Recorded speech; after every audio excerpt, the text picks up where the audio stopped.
Thank you very much, Charles, and also thank you very much, Evershed Sutherland. It's an honor to be here today speaking with you, and it's especially pleasurable to be talking about Africa, especially Senegal, where I live and work. And here today to talk about the opportunities and the realities of Senegal today and business and investment there. But before I get into that, I'm going to tell you how I got there and how that all happened. So really, the first time I ever set foot in Africa was in the early 1990s when I was an Army officer, and I had the opportunity to serve in Somalia. It was a dangerous and chaotic place, but it developed evoked in me a deep fascination and curiosity in Africa. And from that, I continued working in Africa as a Special Forces officer and in Mali especially. And in the late 90s, I decided to change careers, and I joined the CIA. So I'm a retired CIA officer from the Directorate of Operations, which I can say now. About a year and a half ago, I couldn't have said that, but now it's out there. But while living and working in Africa, over many years in many different countries, north, south, east, west, I developed a strong belief in the economic and strategic potential of Africa. And I knew that I wanted to be a bigger part of that in my second career after government. So I had the opportunity to retire at the age of 50, and my wife, who's a former CIA officer as well, we decided to go back to Senegal, where we had lived 2007 to 10, and start a company called 14 North, and we started that just over a year ago. We are based in Dakar, a U.S. company, but we specialize in Senegal, Mauritania, the Gambia, Mali, Guinea Bissau, and now we're expanding beyond that to Nigeria and to Ethiopia as well. We do competitive intelligence and strategy, so what we do is we adapt intelligence practices for the commercial sector. And again, driven by really two things. Number one, passionate belief in the strategic and economic potential of Africa. And second, the belief that enabling responsible business in Africa will benefit everybody. So that is what we do. Anyway, so Senegal opportunities. I'm going to talk about opportunities, but also realities. And certainly there's a lot of great stuff going on in Senegal. Certainly that's why we're there today. But also it's certainly not perfect. There are challenges. But the good news is those challenges are not insurmountable. And if you plan right and you execute right and do business well, you can succeed and exceed your expectations.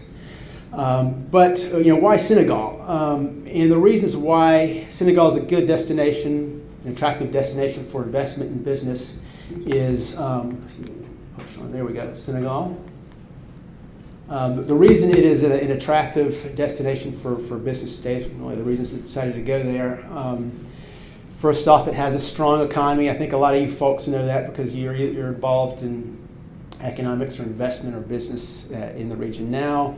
GDP is just north of $24 billion a year. I think that's of 2017 or 2018. Growth went above 6% in 2014 and has been above 7% since 2017. So, the economy is trending very well. Stable political system. It's a strong and functioning democracy. Senegal went through a successful presidential election in February. President Macky Sall was reelected. Everything went smoothly in the election. Again, a tradition of democracy, transfer of power, and again, that's a key ingredient for stability and economic success. Along with that, it is a functioning and strong government. Certainly not perfect, but it has institutions that have existed for some time. Also, some new institutions that are all still getting on their feet, but they do function. Maybe not as efficiently, as effectively in some places, but a lot better than a lot of other institutions in other countries as well. Corruption is trending in the right way. It is, I believe, on the Corruption Perception Index, it ranks number 6 in sub-Saharan Africa, which is quite good, and 41 or 47 worldwide out of 180 some countries. So those are good, healthy signs, and also it's a positive trend. Certainly not perfect. There's been some things that have been in the press that or show some areas that can be improved upon, but again, going in the right direction. Security. It's also a secure and safe country, has strong police and military. Its military is one of the best trained militaries in Africa, having been the recipient of French and U.S. and other Western training for many generations of soldiers and officers. There is no indigenous militant extremism that threatens society or the government. Certainly it is in a dangerous neighborhood. We'll talk about some of that, but as far as indigenous extremist threats are just not there. Certainly there are some bad guys coming in and out of Senegal without question, but it is a safe and stable place.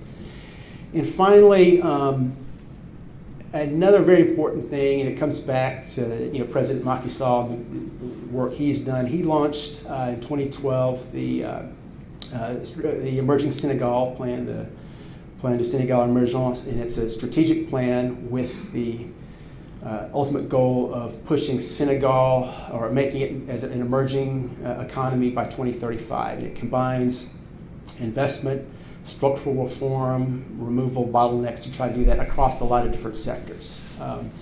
And living there and working there in the private sector, you see you see a lot of efforts progressing towards that plan, and so that's a very strong sign for Senegal. So that's Senegal today. It's a great place to be and invest and work. Now, what are the opportunities right now? It was mentioned briefly just a little while ago, oil and gas. Certainly Senegal, but also in the whole Mauritania, Senegal, Gambia, Conakry, Guinea Bissau basin. There is certainly ongoing exploration, some discovery, and now development in Senegal specifically.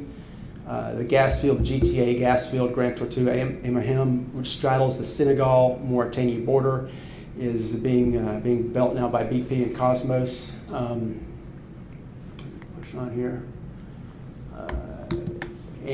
So that is progressing very well. The next one to come online should be the SNE deposit. It should move to final investment decision by the end of the year, is what the word on the street is right now. Along with that, Senegal has a new petroleum law passed in January, as well as a new local content law. They have done a very good job in that they have taken the time to learn from other fellow African countries that also have oil and gas economies, and have adapted those laws to do that.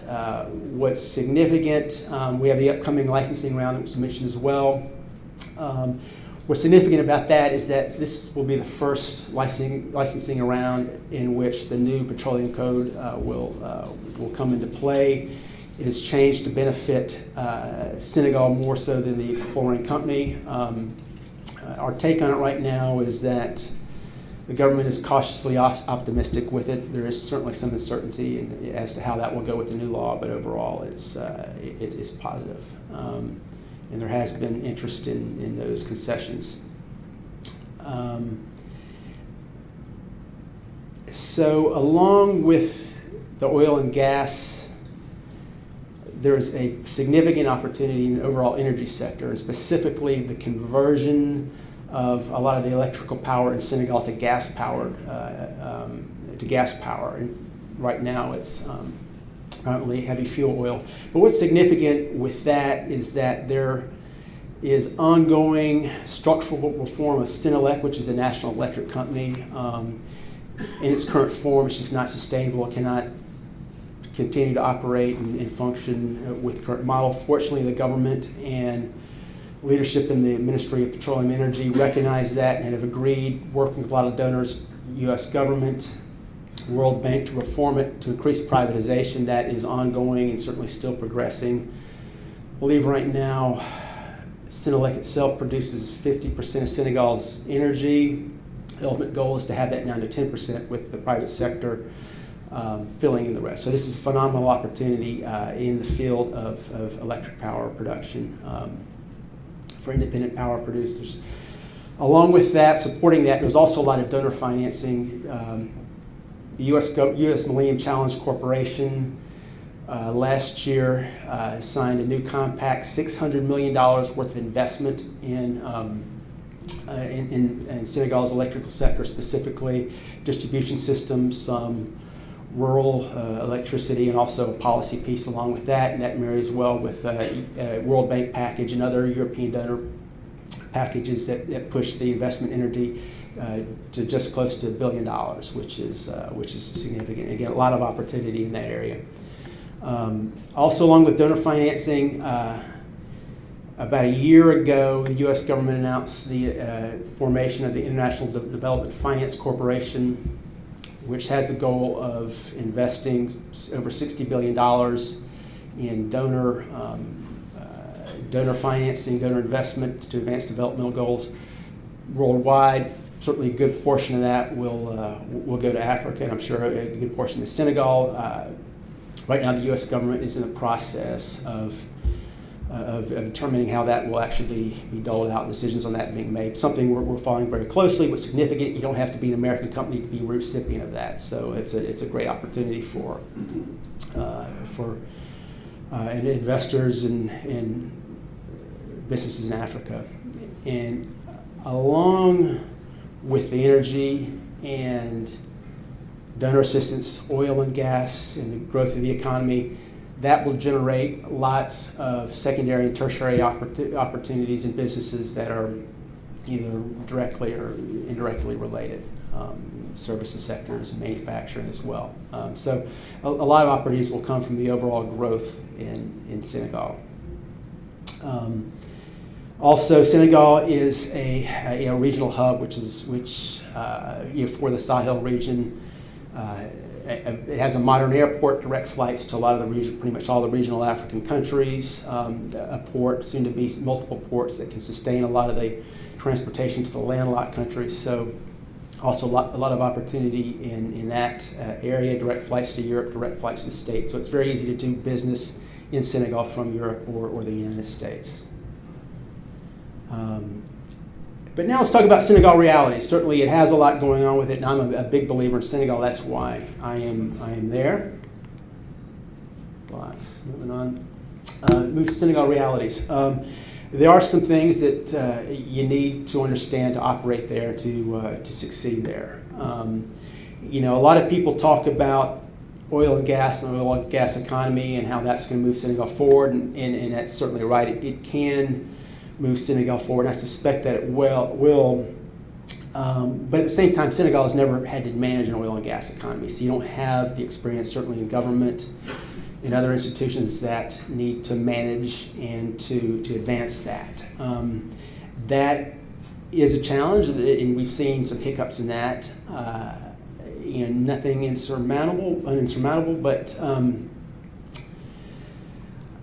there is a learning curve in that. Senegal has also developed several new institutions that will help it manage its oil and gas sector, which are very promising. They've learned from a lot of other people's mistakes. But again, these are young institutions. They take time to develop and mature and actually function as they need to. So there is a learning curve, and it'll be a challenge for anybody navigating the government of Senegal and the countries that goes through that learning curve. Dealing with the government, again, a very strong functioning government, but at times it can be challenging dealing with the government in terms of communication, transparency, and I think in some areas the government has tried to address and fix some of that, but other areas it is not, and we found that a lot of the work and support we've done with some of our clients has been helping them understand how the government actually works and makes decisions. But it can be frustrating, quite frankly. And we're getting examples of that, if you like. again, not saying it's difficult or impossible, but it can be challenging. We're also beginning to see the growing politicization of oil and gas as an issue. During last year's presidential election, it really didn't factor into the election dialogue that much, really outside of one candidate. Usman Sonko finished third, a young politician, former government official, Macky Sall. One of the pillars of his campaign, or of his platform, was to renegotiate all oil and gas contracts existing in Senegal right now, and we're beginning to see more and more politicization of that. It's something that the government certainly pays a lot of attention to.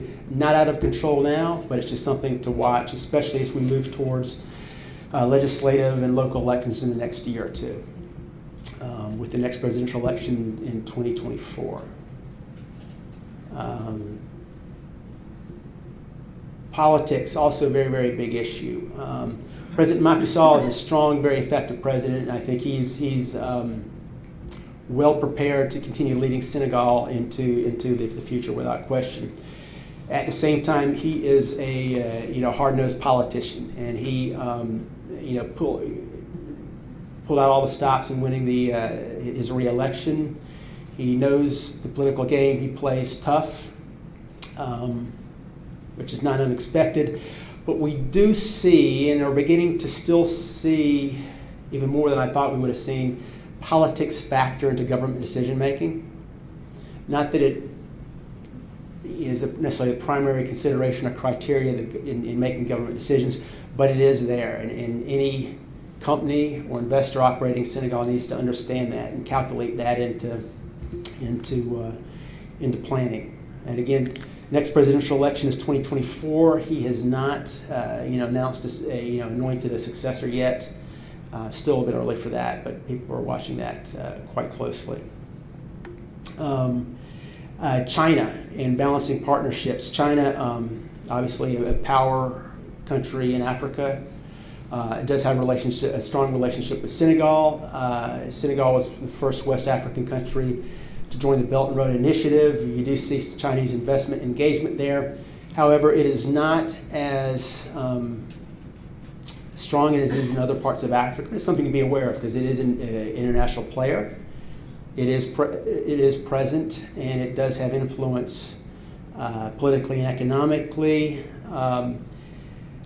What we see is that Senegal does a very good job, or at least it thinks a lot about balancing partnerships. So, which I think is a good thing. It balances what it does with France against what it does with the United States, China, and other donor partner countries.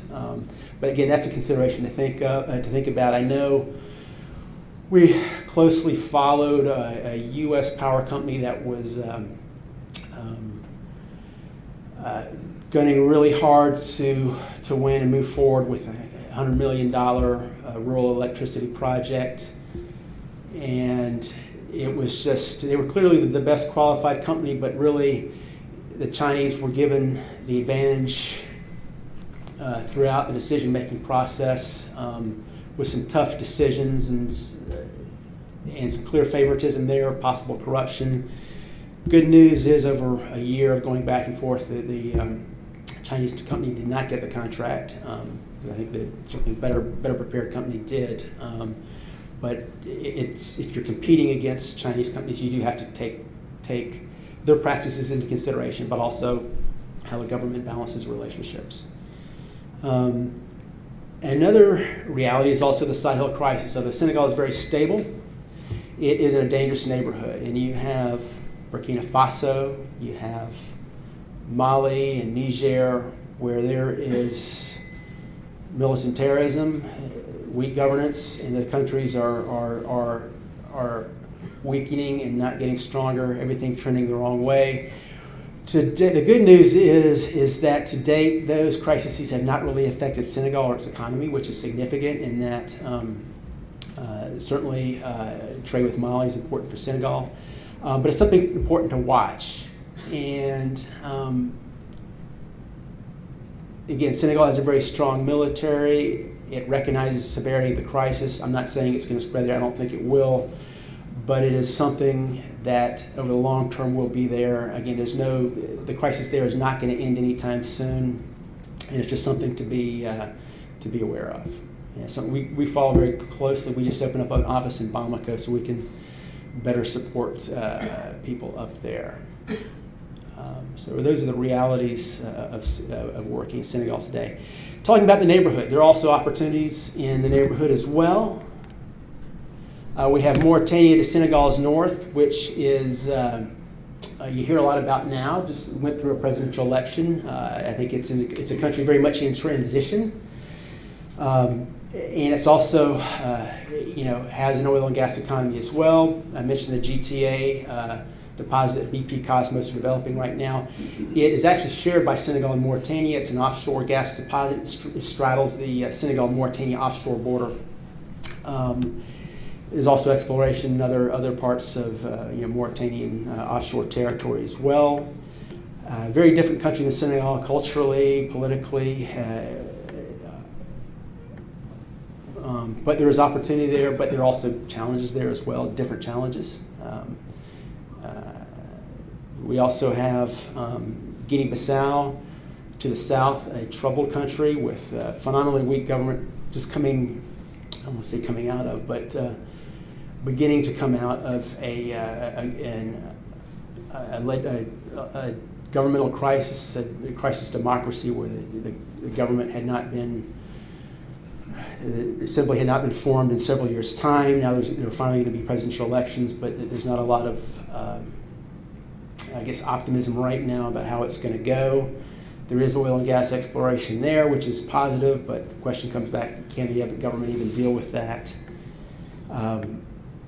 Also in Guinea-Bissau, there is a long-term chronic problem with drug trafficking. It has been for probably 10 or 15 years. Is a key transit point between South America and Europe.